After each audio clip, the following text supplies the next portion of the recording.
এত বদমাশি ভালো লাগে? বল বল, এত বদমাশি ভালো লাগে? হ্যাঁ, সহ্য হয়? তো সব কিছু আমি মানিয়ে নিই।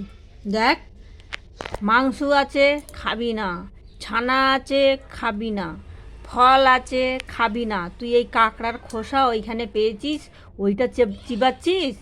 কি করেছিস তুই দেখ, দুষ্টু! এই, ওইদিকে মুখ ঢুকিয়েছ কেন? এইদিকে, হ্যাঁ, এইদিকে কথা শোনো। হ্যাঁ, কথা শোনো।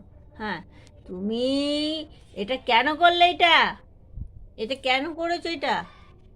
হুম, কুচি কুচি করে তো পা ফুটে যাবে, লেগে যাবে। তুমি এটা খেয়ে নিয়েছো? এ বাবা, এ মা, সব খেয়ে নিয়েছে। এটা কি ভালো জিনিস? এই চলো, খাবে চলো। চলো, তুমি কিছুই খাও না, দুষ্টু মেয়ে, বাজে।